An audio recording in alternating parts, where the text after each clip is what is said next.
मंडळी, आज आपण जरा एका वेगळ्या विषयावर बोलणार आहोत. यूट्यूबवरती लोकांना आजकाल पाहायला काय आवडतं, कोणतं कंटेंट आवडतं, कुठले विषय आवडतात आणि ऑडियन्स जे ॲक्टिव्ह ऑडियन्स असतो त्यांना आज आज रोजी त्या विषयावर आपण थोडंसं बोलूया. सर्वप्रथम आम्ही आता 15 दिवस वारी केली. अगदी लोणी काळभोरपासून ते पंढरपूरपर्यंत कव्हरेज केलं. कुठेही आम्हाला मध्ये त्रास नाही झाला कुठल्याही पद्धतीने. थोडंसं 1-2 दिवस वेळापूरला गारव्यामध्ये त्रास झाला, त्यानंतर कुठेही त्रास झाला नाही. म्हणजे विठ्ठलाच्या पांडुरंगाच्या आशीर्वादाने आम्ही सुखरूप घरी पोचलो दोघंही. घरी आल्यानंतर थोडंसं ते अशक्तपणा वगैरे झालेला आहे थोडंसं, म्हणजे सगळ्यांनाच होतो तो. पाणी चेंज असतं, वातावरण बदल असतो त्या उत्सवावरती नाही का. त्यानंतर मग आता आम्ही 15 दिवसात आता काल आम्ही आलो यवतला. थोडंसं आता आम्हाला बरं वाटतंय. त्यानिमित्ताने थोडंसं चला आज तुमच्याशी थोडासा अनुभव आम्हाला वारीतला शेअर करूया म्हणलं. एकदम छानपैकी आम्हाला कुठेही जेवणाचे हाल नाही झाले, झोपण्याचे हाल नाही झाले. पावसा पाण्याचे सुद्धा सगळं आम्ही एकदम व्यवस्थितपणे सुखरूप मुक्कामाची व्यवस्था झाली. व्यवस्थित ठिकठिकाणी जेवण चांगलं भेटलं. कुठेही आम्हाला कसलीच म्हणजे अंघोळ पाण्याची असेल, टॉयलेट बाथरूम असेल, अशी कुठलीही आम्हाला गैरसोय झालेली नाही. हा विषय आहे सगळ्यात. त्यामुळे वारी आमची एकदम चांगल्या पद्धतीने पार पडली. कुठेही अगदी आमची गाडी आम्ही टू व्हीलरवर गेलो होतो. टू व्हीलर आपली थांबत आम्ही बसच गेलो. म्हणजे आता सोशल मीडियावरती यूट्यूबला आपण ते वेगवेगळ्या पद्धतीचं आपण ठिकठिकाणी गावोगावीचं मुक्काम संत तुकाराम महाराज पालखीचा मुक्काम आपण दाखवत होतो, कव्हरेज केलं. तर त्यानिमित्ताने आम्हा दोघांनाही म्हणजे कुठल्याही पद्धतीने त्रास झाला नाही किंवा सुखरूप आम्ही आमच्या घरी यवतला पोचलो. आता जाताना थोडंसं टू व्हीलर थांबत गेले, पेट्रोल वगैरे गेलं जास्त. मुक्काम होते, पाऊस पाणी होता. त्या पिरियडमध्ये थोडंसं भिजलो आम्ही, बऱ्याच वेळा भिजलो, पण तेवढ्यापुरतं 1-2 दिवस त्रास झाला, पण त्यानंतर काही त्रास आम्हाला झालेला नाही. त्यामुळं अशी पण आयुष्यात माणसाने पांडुरंगाची एकदा वारी करावी. आता माझ्या ह्या सोशल मीडियाच्या ह्याच्यामुळं मी थोडंसं काय चालत, थोडंसं काय गाडीवरती आम्ही जवळपास जवळपास 90% आम्ही गाडीवरच प्रवास केला. कारण पुढे जिथे लोकं विसावला थांबायचे त्या ठिकाणी आम्हाला कव्हर करावं लागत होतं.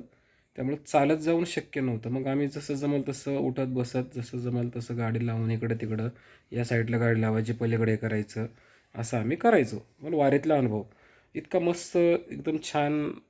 आयुष्यामध्ये एकदा माणसाने देहू ते पंढरपूर किंवा आळंदी ते पंढरपूर अशी एकतरी वारी आयुष्यात करावी, म्हणजे तुम्हाला त्याचा अनुभव येईल वारीतला. आणि 15 दिवस आम्हाला अक्षरशः आमच्या घरचे आठवण नाही आली. कोणाचे कसलं काय, कुठलं देणं घेणं नाही, कोणाचा फोन नाही, कोणाला काय कसलंच काय नाही. आम्हाला कोणाचा विचार नाही केला, जसं होईल तसं होईल. 15 दिवसामध्ये आम्ही अक्षरशः कोणाचे फोन आले काय, गेले काय, कोणी लावले नाही. आमचे फोन पण लागत नव्हते, इतकं जाम नेटवर्क. जवळपास आता तुम्ही पाहिलं असेल, जगद्गुरू संत तुकाराम महाराजांच्या पालखीला जवळपास 5 ते 6 लाख पब्लिक होतं. त्याच्यात डबल टिबल माऊलींच्या पालखीला पब्लिक होतं. म्हणजे विचार करा, पंढरपुरामध्ये आषाढी एकादशीच्या आदल्या दिवशी जवळपास 35 लाख पब्लिक दर्शनाला दाखल झालं होतं पंढरपुरात. विचार करा मग किती पब्लिक असेल, किती वारकरी संप्रदाय, परत आजूबाजूचे शेवटला लोक येतात आजूबाजूच्या महाराष्ट्रातून दुसऱ्या दिवशी आदल्या दिवशी. तर जवळपास 32 ते 35 लाख इतकं पब्लिक, वारकरी संप्रदाय आणि आजूबाजूचे आपल्यासारखी मंडळी दर्शनाचा लाभ घेतला त्यांनी. म्हणजे सांगण्याचा उद्देश हाच की पूर्णपणे आता प्रदक्षिणासुद्धा इतकं आम्ही, आता मी सुद्धा प्रदक्षिणा घातली, पण मी आउटसाईडने मला इकडून मी गेलो, आम्हाला दर्शन झालं. पोलिसांच्या इकडून VIP गेटने आम्हाला दर्शन झालं. पण सर्वसामान्याचा विचार केला तर माणसांना चालायला पायसुद्धा उचलायची गरज नव्हती, आपोआप माणूस पुढं जात होता, ढकलत होता पुढं. म्हणजे एवढी गर्दी, एवढी त्या प्रदक्षिणा मार्गाला वारकरी संप्रदाय किंवा आपल्या दर्शन घेण्याचा लाभ, इतकी पब्लिक होतं त्या ह्याला. जबरदस्त. हा जे म्हणतात ना, हा सुख सोहळा स्वर्गी नाही, असं हे वारीतला अनुभव मी तुमच्याशी शेअर करतो आहे की जबरदस्त. 15 दिवस आम्हाला त्या टाळाच्या ह्याच्यावरती, मृदंगाच्या ह्याच्यावरती, आवाजावरती, कानी आवाज तो आजही घुमतो आहे. टाळाचा आवाज, टाळ वाजवलेलाचा आवाज, ते वारकरी संप्रदायातले फुगड्या खेळलेल्या, फेर धरलेले महिला मंडळींनी, वेगवेगळे भारुडं गायलेली, वेगवेगळे विनोद केलेले, म्हणजे सगळं मी यूट्यूबला टाकले, माझ्या यूट्यूबला बघा तुम्ही चॅनलवरती. पण एकदम छानपैकी असं की आम्हाला 15-20 दिवस एकदम आम्ही विसरून गेलो होतो सर्व काही. आत्ताच मी आजारपणातून बाहेर आलो तरी पण मी धाडस केलं आणि त्या धाडसापोटी आम्ही आता माझी मिसेस पण आजारी होती, पण तरीसुद्धा तिनेसुद्धा धाडस केलं. मी आजारी असल्यामुळं आम्ही दोघांनी बी बाईकवरती, दोन्ही गाड्या घरी होत्या, गाड्या मस्त फोर व्हीलर आहेत, पण फोर व्हीलर नेऊन करायचं काय, लावायचं कुठं, वागवायचं कुठं, तिला कुठं अडकायचं गर्दीत. त्यामुळं आम्ही दोन्ही गाड्या घरी ठेवल्या आणि टू व्हीलरवरती आम्ही वारी पार पाडली. त्यामुळे सांगण्याचा उद्देश की माणसाने वारीतला अनुभव, वारी एकदा माणसाने हे करावी. आणि मंडळी जेवायला वारकरी इतके छान जेवण असतं, बेसन भाकरी असेल, म्हणजे रोज त्यांचं वेगवेगळा मेनू असतो, रोज रोज मेनू असतो. जेवण बेसन भाकरी असेल, सगळं अगदी पुरी भाजी असेल, चपाती भाजी, हरभऱ्याची आमटी, सगळं ऑल, म्हणजे सगळं माणसाला वारकरी आपण माणूस म्हणतो जेवणाचे हाल होतात, पण जेवायला सुद्धा चांगलं आणि एकदम चवचवीत टेस्टी जेवण मिळतं. अक्षरशः गुलाबजामापासून पार लाडू वगैरे सगळं मिळतं. असं काही नाही की वारकऱ्यांचे हाल होतात जेवणाला, असं काही नाही. दिंडीतले लोक सगळं करून खातात. जे लोकांना घरीसुद्धा खाऊ शकत नाहीत असं लोक जेवण करतात. बाजरीची भाकरी, बाजार आमटी, शिपीची आमटी, तर सगळं एकदम मस्त असं करतात लोक. शिपीची आमटी कोणी खाल्ली का मंडळी सांगा वारीत. परत ते बाजार आमटे असेल, असे वेगवेगळ्या आमट्या लोकांनी खाल्ल्या, आम्ही सुद्धा खाल्ल्या दुपारच्या भर. बाजरीची भाकर चुलीवरची, तर अरे अरे जिभेल चव अशी, ते अजूनही चव आमच्या जिभेला हे जाणवते की एवढी भारी जी वारीतली बाजरीची भाकरी गरम गरम चुलीवरची आणि बाजार आमटी. आम्ही 2-2 भाकरी, 1.5-1.5 भाकरी आम्ही अशाही करायचो. इतकं मस्त, इतकं छान वारीतला अनुभव होता मंडळी की तुम्ही सांगू शकत नाही. की तुम्ही एकदा जाऊन या, जो कोणी जे इच्छुक असेल वारीला, वारीत एकदा वारीतला अनुभव तुम्ही जाऊन या. जवळपास 20 दिवस आम्ही 15-20 दिवस चाललो, 15-20 दिवस झालं कवर करतोय, तर तुम्ही एकदा वारीला जाऊन या काय, अशी माझी इच्छा आहे. कोणी असो, वयस्कर असो, तरुण पिढी असो, कोणी कसेही असो, पण एकदा वारीला जाऊन या, ठीक आहे. तरी आम्हाला गार पाणी होतं. पहाटे 3लाच लोक उठायचे मंडळी.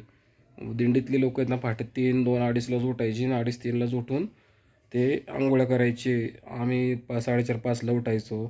3लाच उठून त्यांनी ते 6ला तर चालायला लागायचे, 5:30-6ला. 6ला तर चहा नाश्ता, 8ला चहा नाश्ता, लगेच 9-10 वाजता नाश्ता, न्याहारी, दुपारी जेवण, असं परत संध्याकाळी जेवण. आणि रोडनी तर मंडळी खायला इतकं भेटायचं की काय विचारू नका, जबरदस्त. लोक अनेक प्रकारचे वाटायचे, म्हणजे काय पण का वाटायचे खायला प्यायला, बिस्किट असेल, चहा असेल, बेसन भाकरी असेल, काही पण, चिवडा, लाडू बिडू, असं अनेक प्रकारचं होतं. म्हणजे सांगण्याचा उद्देश एकदम जबरदस्त वारीतला अनुभव की काय विचारू नका. तर एवढं सांगण्याचा उद्देश की तुम्ही हे करा. पोहे असतील, अनेक उपीट, सगळं खिचडी, आम्ही काय खाल्लं नाही ह्या वारीत 15 दिवसात, 20 दिवसात, ते विचारू नका. म्हणजे घरीसुद्धा आपण ते आवर्जून आणत नाही, असं आपण गोष्टी खातो. जेवणाचे हाल नाही, सगळीकडे गोळ्या, औषधं, वैद्यकीय उपचार. शासनाने तेवढं एक चांगलं केलं होतं, वैद्यकीय उपचार सगळं चांगलं केलं होतं. आणि ठिकठिकाणी जर्मन हँगर, ठिकठिकाणी वारकऱ्यांसाठी सुविधा, टेंट हे केले वेगवेगळ्या ठिकाणी फूट मसाज केली होती, पाय दाबायची तसली मशिनी होत्या. वेगवेगळं जर्मन हँगरमध्ये हे होतं, वैद्यकीय डॉक्टर सगळे, म्हणजे वारकऱ्यांसाठी पिण्याची सुविधा, मोफत पाणी टँकर, सगळं अक्षरशः सगळं काही होतं अनेक पद्धतीचं. आता थोडक्यात तुम्हाला मी थोडक्यात सांगतो, तसं सांगायचं म्हणल्यावर आपल्याला 2 तास पुरायचे नाहीत, पण एक मिनटाचा वेळ तुमच्यासाठी की एकदा वारीला जावं आणि सगळ्या गोष्टी तुम्ही तिथं अनुभव घ्या त्याचा. सगळ्या वारकऱ्यांसाठी शासनाने खूप चांगलं हे केलं होतं. पंढरपुरात सुद्धा स्वच्छता होती आणि ज्या ज्या ठिकाणी गावे पालखी मुक्कामी होती त्या त्या ठिकाणी पालखीच्या पुढे लगेच पाठीमागून शासनाचे लोक होते, रोडचे हायवेवाल्यांची साफसफाईला. म्हणजे कुठल्याही पद्धतीने कुठल्याच गावात घाण झाली नाही किंवा कुठेही साम्राज्य, म्हणजे असं आरोग्य वारकरीतल्या स्थानिक लोकांना हे होईल, आजारी पडतील, असं कुठेही झालं नाही. लगेच पालखी पुढं गेले की लगेच हे केलं. त्यामुळं तुम्ही प्रत्येक ठिकाणी, आम्ही पाऊस लागला, आम्हाला 2-3 ठिकाणी लागला. इंदापुरात पाऊस लागला, नेमगाव, केतकीर, सनसरमध्ये पाऊस लागला. परत पंढरपूरमध्ये पुढे पुढे गेल्यावर पाऊस लागला. पण त्यानंतर आमचं उरकलं सगळं, काय अडचण नव्हती. पण सांगण्याचा उद्देश की एकदा तुम्ही वारीला जा आणि मी हा वारीतला अनुभव तुम्हाला कसं वाटलं मला कमेंट्स बॉक्समध्ये कळवा. नक्कीच आम्ही तुम्हाला अजून काही लागले तुम्हाला माहिती मी तुम्हाला सांगेल. चला, रामकृष्ण हरी.